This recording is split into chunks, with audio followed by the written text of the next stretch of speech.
Assalamualaikum warahmatullahi wabarakatuh. Selamat datang kembali di channel Nara Story dan tentunya masih bersama saya Mas Nara di sini. Apa kabar kalian semua? Semoga selalu baik-baik saja.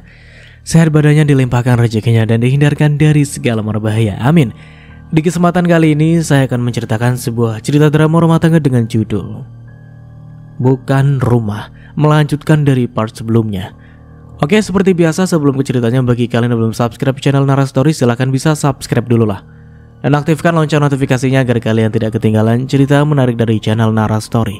Dan jangan lupa juga untuk share and like, tentunya agar Mas Nara lebih semangat lagi untuk menghibur kalian. Oke, kalau sudah, terima kasih and so just try keep up with me.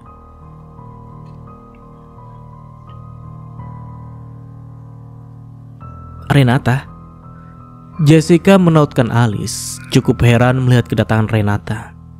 Pasalnya mereka tidak terlalu dekat, hanya sekedar tahu saja. Iya Jess, boleh aku masuk? Ada beberapa hal yang ingin aku tanyakan sama kamu. Jessica terdiam cukup lama, lalu memberi jalan pada Renata agar masuk.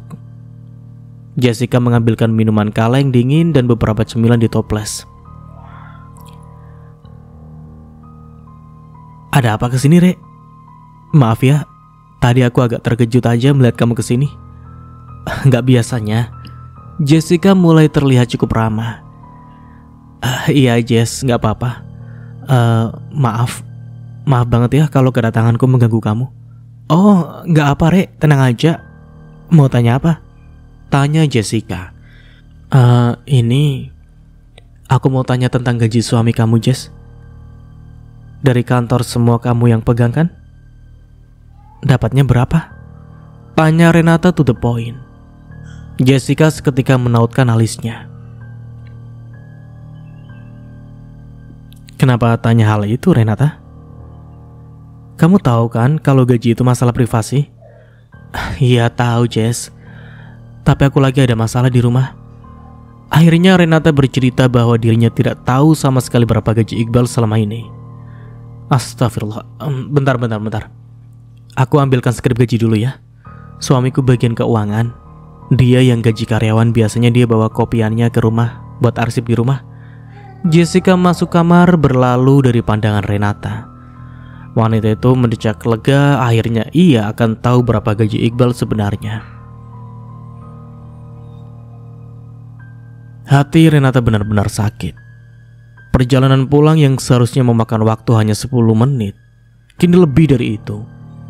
Isi kepala Renata dipenuhi dengan nominal gaji Iqbal yang ternyata sangat jauh dari bayangannya. Rupanya, uang yang diberikan padanya tidak seberapa, mungkin hanya sepertiga dari gaji. Lalu kemana gaji Mas Iqbal yang lainnya ya? Sisanya kemana? Ibu. Tapi mengapa? Jika benar untuk ibu, kenapa jatahnya lebih banyak daripada aku? Batin Renata. Wanita itu akhirnya menghentikan motornya di tepi jalan. Ia menepuk dadanya berkali-kali yang terasa sesak. Sakit, sungguh sakit. Padahal sebelum melihat gaji dari Jessica tadi, Renata sudah menyiapkan hati agar tidak terkejut. Namun ternyata dia tidak bisa menahan diri. Terlalu sakit kebohongan yang Iqbal lakukan. Jika saja laki-laki baik kepadanya, mungkin tidak sesakit ini. Tapi sayangnya, Iqbal tidak pernah bersikap baik kepadanya. Kadang kasar pula. Apalagi sekarang Renata tahu, ternyata Iqbal memberikan sebagian besar gaji kepada ibunya. Memangnya kamu ini menganggap aku apa, Mas? Sialan. Tak terasa air mata mulai mengalir ke pipi Renata. Wanita mana yang tidak sakit merasakan suami seperti Iqbal? Disayang hanya di awal saja lalu dicampakkan. Itu sakit. Setelah cukup tenang, Renata kembali menyalakan motornya untuk menjemput Ray. Karena sudah waktunya anak itu pulang sekolah. Ia cukup lama berada di rumah Jessica tadi. Anak mama bau asem. Renata berceletuk saat Ray mendekatinya dan memeluk. Keduanya pulang dengan laju santai. Sengaja Renata berlama-lama di jalan karena sekalian memikirkan apa yang harus dia lakukan nanti setelah sampai di rumah. Menanyai langsung pada mertua? Tidak mungkin. Akan terjadi perang dunia jika itu dia lakukan. Bertanya langsung pada Iqbal. Mungkin itu satu-satunya solusi terbaik saat ini. Apalagi hari ini Iqbal menerima gaji. Renata mengucap salam saat masuk rumah. Ternyata ada mertua dan Nanda sedang duduk berdua di ruang tamu. Cepat masak, Rek. Ibu sudah lapar. Bentar lagi juga waktunya makan siang. Harsi memerintah Renata tanpa menoleh. Ia fokus pada ponselnya yang memperlihatkan beberapa tas. Iya, Bu. Renata segera masuk kamar, menyiapkan baju ganti untuk Ray lalu pergi ke dapur. Karena tidak ada lagi uang untuk membeli bahan makanan, Renata memasak seadanya bahan yang ada di kulkas. Renata menyiangi sayuran, rencananya ia akan masak sop, tahu goreng, dan sambal kecap. Menu mudah dan bahannya ada di kulkas. Sengaja Renata masak sedikit banyak, memasak semua sayur yang tersisa agar cukup sampai malam nanti. Mama masak apa, Ma? Tanya Re yang baru muncul dengan baju yang sudah ganti. Masak sop tahu goreng dan sambal, Re. Re mau? Tanya Renata. Iya, Ma. Apapun yang Mama masak, Re pasti mau. Jawab Re sambil mengangguk-anggukkan kepala. Renata melanjutkan memasaknya. Ia menyuruh Ray kembali ke kamar untuk bermain di sana. Renata tidak mau jika Ray bermain di luar dan dimarahi oleh Harsi. Setelah cukup lama berkutat di dapur, akhirnya masakan Renata sudah siap. Bu, udah matang. Renata berteriak dari dapur, tangannya mengambil nasi lalu sayur dan tahu goreng untuk Ray. Ya, hanya itu sahutan Harsi. Ia masih fokus bercengkrama dengan Nanda, membahas barang apa yang akan dibeli nanti. Meninggalkan dapur, Renata masuk kamar untuk memberikan makan kepada Ray. Renata benar-benar melindungi anak itu dari Harsi. Ia tidak ingin anaknya mendengar cacian dari sang nenek. Ray, makan dulu yuk. Renata meletakkan piring di atas nakas, lalu menata meja lipat di depan Ray. Anak itu makan dengan lahap apapun yang dimasak Renata. Ray tampak dewasa walaupun usianya masih kecil. Seolah-olah tahu apa yang dirasakan Renata. Anak itu selalu menghiburnya. Mama nangis lagi. Jangan nangis ya, Ma. Nanti kalau Ray sudah besar, Mama bakal bikin Ray bikinin rumah untuk kita berdua, biar gak ada yang membuat Mama nangis. Tanya Ray saat melihat mata Renata yang berkaca-kaca. Ucapan polos Ray berhasil membuat Renata menitikkan air mata lebih deras dari sebelumnya. Seketika Renata memeluk sang anak dan menciumnya. Maafkan Mama ya, Nak. Mama belum bisa membuat kamu bahagia. Renata mengelus kepala Ray dengan penuh emosional. Hatinya sakit mengingat dirinya belum bisa membahagiakan anak satu-satunya itu. Gak apa-apa, Ma. Semoga suatu saat Allah kasih Mama kebahagiaan.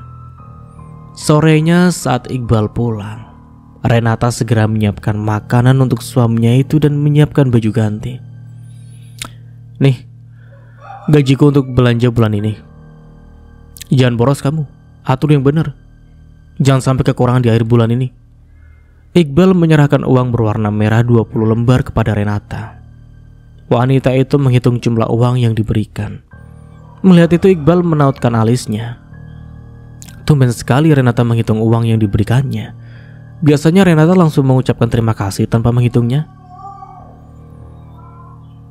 Cuma segini Mas gaji kamu? Tanya Renata. Iyalah. Memangnya menurut kamu berapa? Tanya Iqbal sewot. Yakin? Gak ada yang kamu sembunyikan? Ya yakinlah. Jadi istri curigaan amat. Memang gajiku segitu, Rek. Sejak dulu juga segitu kan? Nah itu dia anehnya, Mas. Masa sejak dulu sampai sekarang gaji kamu gak ada peningkatan? Apalagi posisi kamu di kantor bukan bawahan ataupun anak magang loh. Pasti lebih dari itu. Iqbal sedikit gelisah, tetapi segera ia tutupi. Sedikit heran mengapa Renata berubah begitu cepat, apalagi menyangkut gaji. Kamu gak percaya sama suami kamu sendiri, Rek? Dasar wanita gak bersyukur. Seharusnya kamu terima saja uang segitu.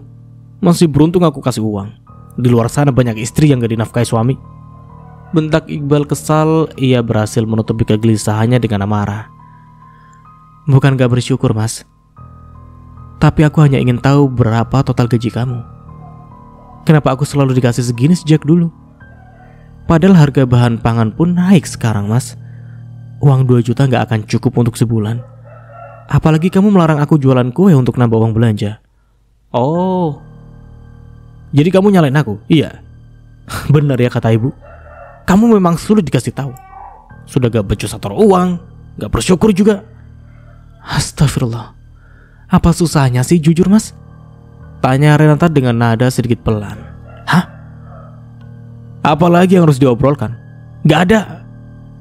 Aku udah kasih uangku ke kamu semuanya. Udah sana sialan, gak usah banyak bacot kamu.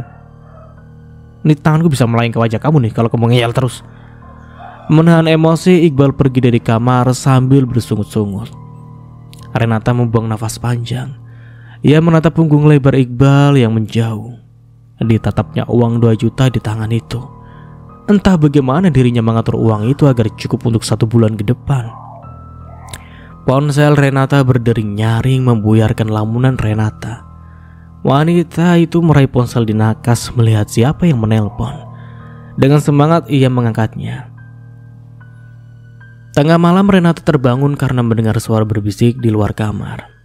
Ia memeriksa sampingnya dengan tangan. Iqbal tidak ada di tempatnya. Mungkinkah Iqbal di luar sana? Wanita itu turun dari ranjang berjalan menuju pintu sambil merapikan rambutnya yang berantakan. Ia membuka pintu sedikit, tampak di luar Iqbal dan Harsi tengah beradu mulut dengan sedikit berbisik. Namun tetap saja Renata bisa mendengar pertengkaran mereka. Kemana? Katakan sama ibu kemana gaji kamu yang lain. Kamu berikan pada istrimu itu ya? Iya, bentak Harsi kesal. Udah Iqbal berikan ke Renata seperti biasa ke ibu, tapi memang karena ada potongan jadi sedikit berkurang gaji Iqbal bu. Kenapa gak percaya banget sih? Bohong, selama ini lancar aja tuh, gak ada potongan sama sekali. Tapi kenapa baru sekarang kena potongan?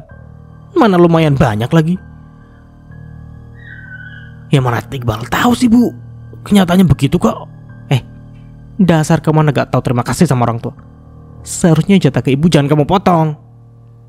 Yang potong untuk Renata saja. Bu, kalau jatah Renata aku potong, pasti dia akan curiga. Tadi saja dia sudah curiga dengan gaji Iqbal. Dia nanya berapa gaji Iqbal. Kenapa gak ada kenaikan padahal sudah kerja cukup lama di perusahaan. Aku harus jawab apa? Mana mungkin kan Iqbal kalau ngomong sebagian gaji ibu yang pegang. Malah lebih banyak yang ibu pegang daripada Renata. Harusnya ibu bersyukur dong. Balas Iqbal tak kalah sengit. Tidak terima disalahkan ibunya. Selain itu juga tidak bisa mengatakan bahwa uangnya akan dia gunakan untuk hal yang lain. Akan semakin memperkeruh keadaan nanti. Renata beneran tanya gaji kamu? Iya bu. Tadi Renata curiga dan tanya ke Iqbal. Tapi Iqbal berhasil mengendalikan dia sementara ini. Kalau dia seperti itu terus, suruh saja Renata bekerja Bal. Renata kerja? Iya, biar kamu gak perlu kasih gaji kamu lagi ke dia. Dan jatah untuk ibu masih utuh. Mendengar ucapan Harsi, seketika hati Renata memanas.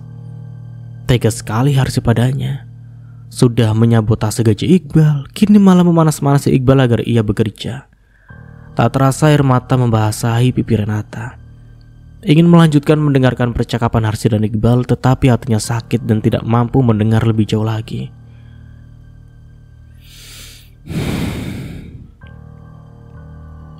Jadi selama ini benar apa yang Nanda katakan? Renata bergumam. Kenapa kamu menyakiti aku seperti ini, Mas? Kenapa?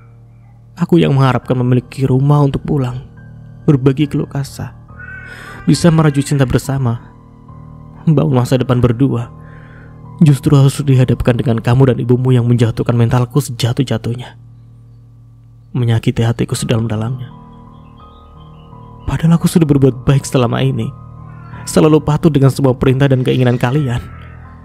Kamu yang aku harapkan bisa menjadi rumah, ternyata hanyalah seonggok sampah yang seharusnya memang dibuang. Gumam Renata lagi sambil menitikkan air mata.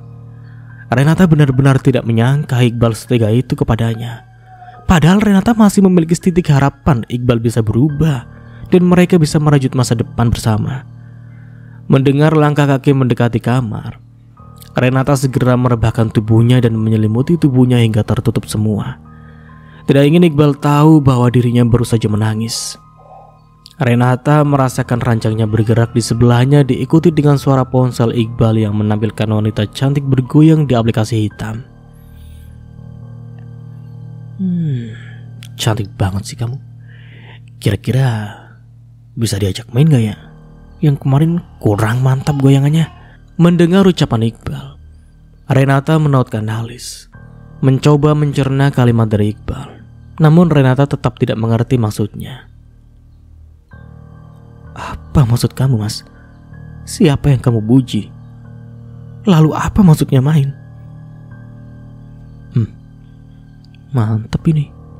Bodinya seksi. Lagi Iqbal memuji wanita yang bergoyang di aplikasi. Ia mengirimkan pesan pada wanita itu dan menanyakan sesuatu.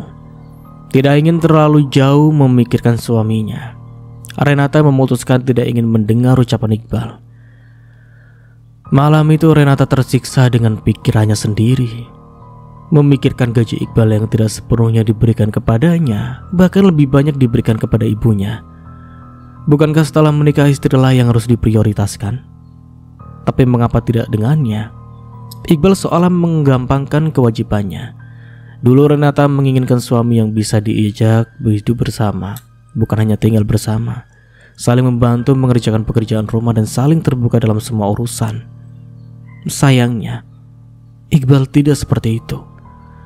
Awal perkenalan sampai menikah, Iqbal tampak baik dan mengerti apapun keinginan dan kebutuhan Renata. Namun sikap Iqbal berubah 180 derajat setelah menikah cukup lama. Tidak ada lagi kata-kata manis. Gaji pun tidak semua diberikan kepadanya. Renata yang mengerjakan semua pekerjaan rumah sendirian. Bahkan mertua dan ipar pun tidak ada yang membantu. Tubuh dan pikirannya pun sangat lelah. Keesokan paginya Renata bangun seperti biasanya, menyiapkan sarapan untuk orang dan bersih-bersih rumah. Renata pergi berbelanja sayur di toko yang tidak jauh dari rumahnya. Renata sengaja membawa uang pas agar tidak tergoda membeli selain yang dibutuhkan. Selesai berbelanja, Renata segera kembali pulang dan segera memasak. Saat akan mensampai rumah, alisnya bertautan saat melihat Nanda yang baru saja pulang dengan pakaian cukup seksi. Dari mana, Nan? Tanya Renata pada Nanda setelah mereka masuk ke rumah. Ih, kepo banget sih kamu, Mbak. Kamu tinggal di sini menjadi tanggung jawab kami, Nanda. Kami harus tahu pekerjaan kamu apa. Kenapa pulang sepagi ini dan apalagi pakai baju yang kurang bahan? Jangan sok alim deh, Mbak. Gak usah sok kamu berkuasa di rumah ini. Bude aja diem sama kerjaan aku. Mas Iqbal juga diem. Kok kamu ribet banget sih? Ucap Nanda mencebik. Ia mengabaikan Renata. Nanda segera berbalik dan masuk ke kamarnya. Nanda, Mbak belum selesai ngomong. Astagfirullah. Sebenarnya dia kerja apaan sih? Kok aku lihat sering pulang larut kadang pagi. Belum lagi bajunya. Astagfirullah. 1 jam memasak di dapur, akhirnya Renata menyelesaikan urusan dapur seperti biasa. Menu yang dimasak sederhana demi mengirit pengeluaran. Mama masak apa? Mama masak ikan pindang, sayang. Buruan mandi terus sarapan. Mama bangunkan papa dulu. Ray mengangguk cepat. Renata masuk kamar untuk membangunkan Iqbal. Namun ternyata laki-laki itu sudah terbangun dan sedang memakai baju. Mas, aku izin ke rumah ibu ya nanti.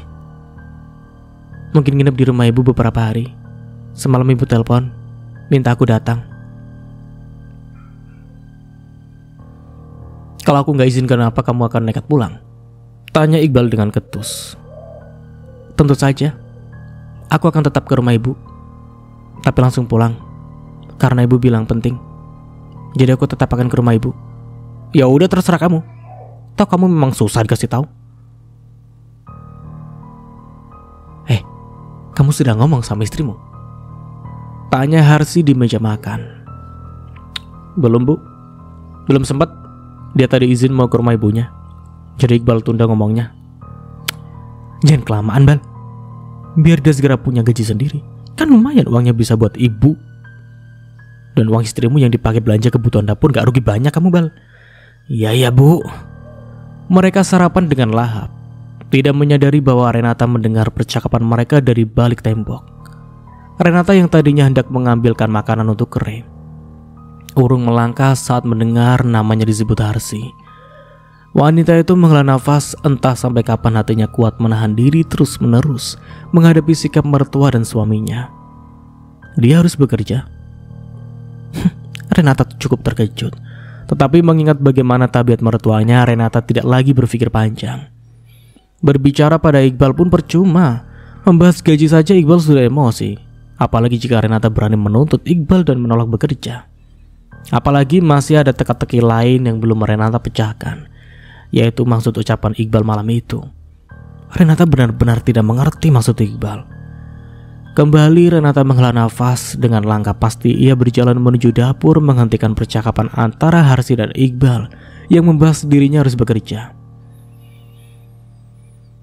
Aku ambilkan sarapan untuk Ray. Semuanya diam. Tidak ada yang menyaut ucapan Renata. Kamu berangkat jam berapa? Aku gak bisa antar. Aku ada acara sendiri hari ini, ucap Iqbal sambil mengunyah makanan. Setelah sarapan aku berangkat mas. Gak apa-apa, ibuku pasti bisa maklum. Langsung pulang Re. Kamu harus masak untuk makan malam nanti, saut Harsi tanpa merasa bersalah. Baik bu. Renata enggan ribut dengan keduanya di pagi hari ini, hanya bisa mengiyakan ucapan Harsi dan Iqbal. Walaupun rasa cinta pada suaminya berkurang, tetapi Renata berpikir selama dirinya baik-baik saja dan bisa bertahan, ia tidak akan mempermasalahkan hal itu. Kamu wangi dan rapi banget mas. Mau kemana? Tanya Renata saat dirinya bersiap-siap. Banyak nanya kamu Re, berisik tau gak? Serga Iqbal dengan kesal. Renata heran, tidak biasanya Iqbal berpenampilan cukup rapi, apalagi parfum yang Iqbal semprotkan cukup banyak. Wanginya pun memenuhi kamar, membuat Renata sedikit mual. Tanpa pamit, Iqbal gegas mengambil kunci mobil lalu keluar dari kamar sambil bersiul. Renata menggeleng melihatnya. Ingin sekali ia mencari tahu apa yang Iqbal lakukan di luar sana, tetapi sebagian kecil hatinya melarang. Renata yakin suatu saat keburukan akan ditunjukkan jika memang Iqbal melakukannya. Ia tidak ingin repot-repot mencari tahu sendiri. Ayo Ray, kita ke rumah Uti. Renata menggandeng Ray yang bermain mobil-mobilan. Mendengar nama Uti disebut, anak itu berlonjak kegirangan. Artinya ia akan bebas bermain dengan banyak rekan di rumah ibu Renata. Ayo mah, cepat berangkat. Ray menggoyangkan tangan Renata. Wanita itu tersenyum melihat tingkah anaknya itu. Bu, Renata pamit mau pulang ke rumah ibu dulu. Renata mengulurkan tangan untuk bersalaman. Harsi hanya melirik sekilas lalu mengulurkan tangannya dengan ogah-ogahan. Dilanjut dengan Ray yang menyalami Harsi. Setelah keduanya keluar rumah, karena jarak rumah ibu Renata cukup jauh, Renata memutuskan untuk naik transportasi umum. Kebetulan rumah Harsi dekat dengan stasiun. Hanya perlu jalan kaki beberapa menit mereka sampai. Untuk karcis Renata sudah membeli semalam secara online setelah meminta izin kepada Iqbal. Tidak ingin Ray terlalu lelah berjalan, sengaja Renata membawa motor ke stasiun. Ia parkiran di tempat yang cukup teduh. Sesampainya di stasiun, keduanya langsung masuk ke ruang tunggu di dalam stasiun karena beberapa menit lagi kereta akan tiba. Tak lupa Renata meng-scan karcis di pintu masuk peron stasiun lalu kembali duduk di ruang tunggu bersama Ray. Renata, sapa seorang masinis yang akan membawa tas ransel cukup besar di punggung. Sepertinya baru saja selesai bertugas. Renata menautkan alisnya, mencoba mengingat laki-laki yang berada di depannya saat ini. Tanpa diminta, laki-laki itu duduk di sebelah Renata, sedikit berjarak demi menjaga fitnah maksudnya. Kamu gak ingat aku? Astagfirullah, keterlaluan nih. Aku tetangga sebelah rumah kamu, Andre. Saat menyebut nama Andre, ingatan Renata kembali ke masa silam. Saat dirinya masih sekolah dasar, teman sepermainan yang tinggal di sebelah rumahnya selalu bermain bersama hingga lupa waktu. Dialah Andre. Umur mereka terpaut beberapa tahun saja, tetapi mereka cukup dekat karena memiliki hobi yang sama, yaitu memancing di sungai. Renata kecil cukup tomboy, lebih suka berteman dengan rekan laki-laki daripada perempuan. Andre dan Renata berpisah saat keluarga Andre memutuskan untuk pindah mengikuti papa Andre yang pindah tugas. Mas Andre? Masya Allah, beneran kamu mas? Tanya Renata memastikan. Andre mengangguk sambil tersenyum. Laki-laki itu tampak lebih manis karena memiliki lesung pipi. Bagaimana kabar kamu? Lama banget kita lost kontak. Alhamdulillah aku baik. Kamu sendiri? Kerja di KAI ternyata sekarang. Aku, ya seperti yang kamu lihat lah. Setelah lulus kuliah aku langsung mendaftar di sini. Alhamdulillah keterima. Ah ya, itu anak kamu? Tanya Andre. Ekor matanya melihat jari Renata yang mengenakan cincin. Setitik kecewaan muncul di hatinya. Tetapi segera ia mengenyahkan agar tidak mempengaruhi pertemanan keduanya. Iya Mas Andre, alhamdulillah. Rey, sapa Om Andre dulu. Salim. Renata mencolek lengan Rey yang fokus menatap kereta yang datang. Begitu tahu dipanggil, Rey segera menoleh lalu patuh, menyalami Andre dan mencium punggung tangan laki-laki itu. Dulu Andre pernah bermimpi menjalin hubungan yang lebih serius dengan Renata. Bahkan sengaja ia menjomblo sampai sekarang demi menunggu Renata. Namun kenyataan yang dia ketahui baru saja meruntuhkan segalanya. Mimpinya tidak mungkin terwujud. Ganteng anak kamu, Rek. Pasti papanya juga ganteng. Alhamdulillah. Jawab Renata singkat. Ia sedang tidak ingin membahas Iqbal. Lagi pula Renata tidak mungkin jujur kepada orang lain dan menceritakan masalah rumah tangganya. Renata masih ingat pesan ibunya bahwa seorang istri adalah sebaik-baiknya pakaian untuk suaminya.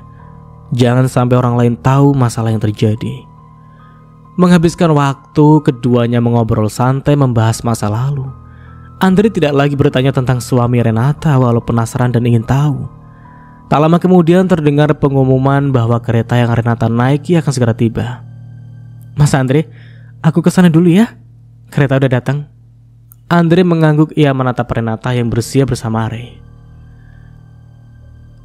Rey, bisakah aku minta nomor ponsel kamu? Biar kita bisa bersilaturahmi kapan-kapan. Oh, oke. Renata mengeluarkan ponselnya, lalu menyerahkan pada Andre yang juga mengeluarkan ponsel. Andre mengetikkan nomor ponselnya di ponsel Renata, lalu menelpon. Setelah yakin nomor Renata masuk, barulah Andre menyerahkan kembali ponsel Renata. Makasih ya Rek, semoga selamat sampai tujuan. Oh ya, titip salam juga buat ibu kamu. Kapan-kapan aku mampirlah. Renata mengangguk. Ia melambaikan tangan pada Andre lalu menuju peron bersama penumpang yang lain. Andre menatap kepergian Renata dengan hati yang entah.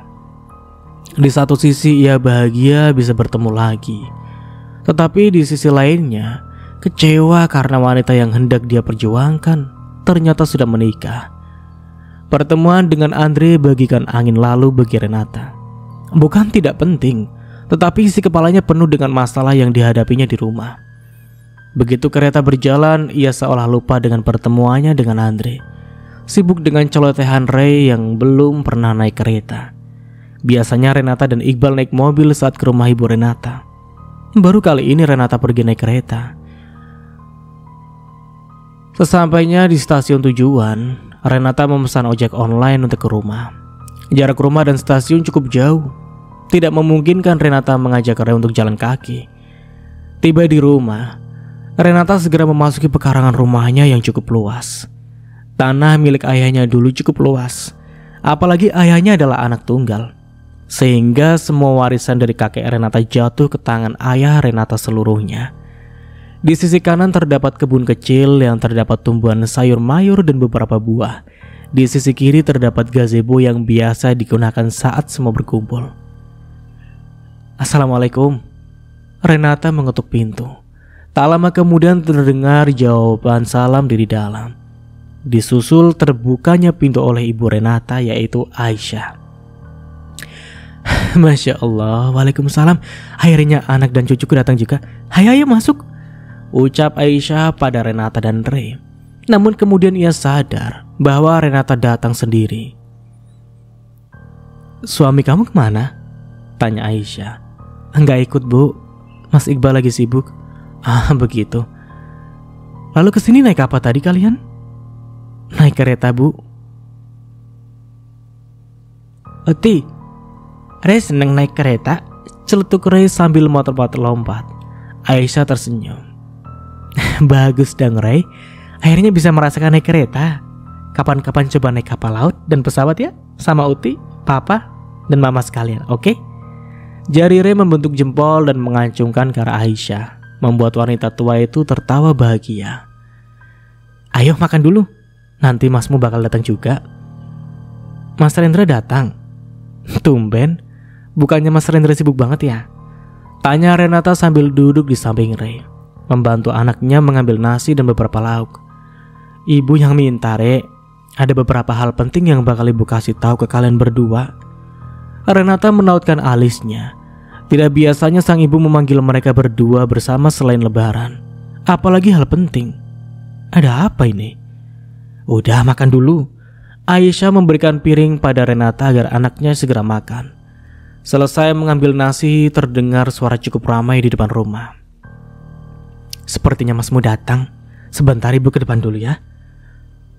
Akhirnya Aisyah gegas beranjak menuju pintu masuk. Di sana tampak Rendra bersama istri dan anaknya baru saja turun dari mobil. Akhirnya datang juga, ayo masuk. Renata sudah ada di dalam. Aisyah menggamit lengan Mila, istri Rendra yang tengah hamil 6 bulan. Andra, salimuti dulu, perintah Mila pada Andra, anak sulungnya. Andra, anak berumur 5 tahun itu gegas mendekati Aisyah lalu menyalami tangannya. Setelah itu Andra lari masuk ke rumah mencari Ray. Rendra menyalami Aisyah. Ketiganya beriringan masuk ke rumah. Halo mas, mbak. Renata menyapa, ia berdiri menyambut kedatangan Rendra dan iparnya itu. Masya Allah, lama banget gak ketemu sejak lebaran tahun lalu ya, ucap Mila sambil bersalaman dan cium pipi kanan kiri. Hal sama Renata lakukan pada Rendra. Bedanya pada abangnya ia mencium punggung tangan laki-laki itu sebagai penghormatan pada saudara tua. Ayo duduk, makan dulu, ucap Aisyah. Sendiri kamu Re? Tanya Rendra. Iya mas Iqbal tadi ada acara sendiri. Baguslah, mas malas banget ketemu dia. Shh, jangan gitu Dra, kalau begitu dia ipar kamu. Rendra hanya berdecak kesal. Semuanya duduk di kursi yang disediakan. Andra dan Ray sudah berlalu pergi ke kamar yang biasa mereka tempati saat ke rumah Aisyah.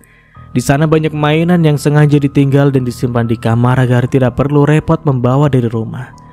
Selesai makan bersama, Renata membantu sang ibu mencuci piring dan membereskan meja. Udah ayo ke ruang keluarga.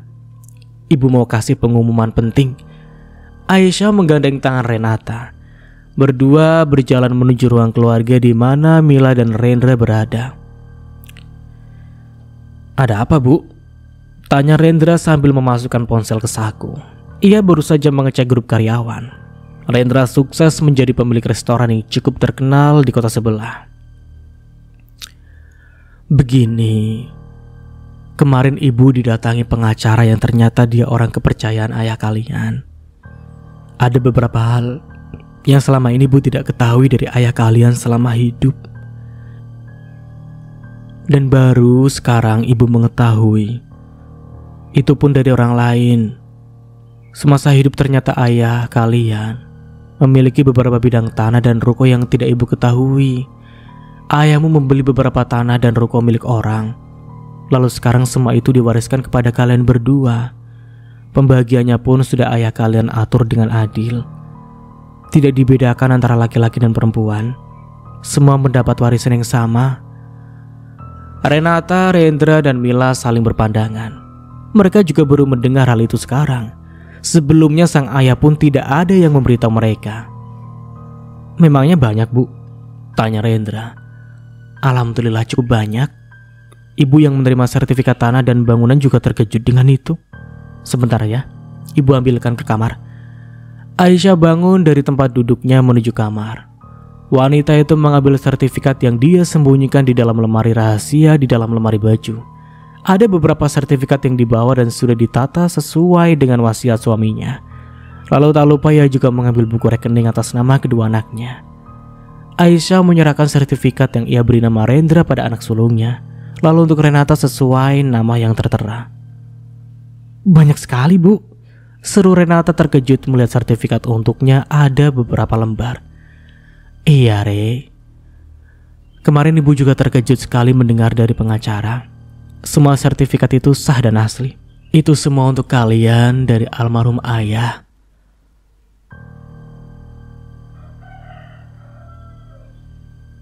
Hari menyeruak di hati Renata. Tidak menyangka dalam beberapa jam saja semua berubah begitu cepat. Padahal dia tidak bermimpi apapun, tetapi rezeki dari Allah tidak dia duga. Air mata membasahi pipi Renata tidak mengira ayahnya memiliki banyak warisan untuknya.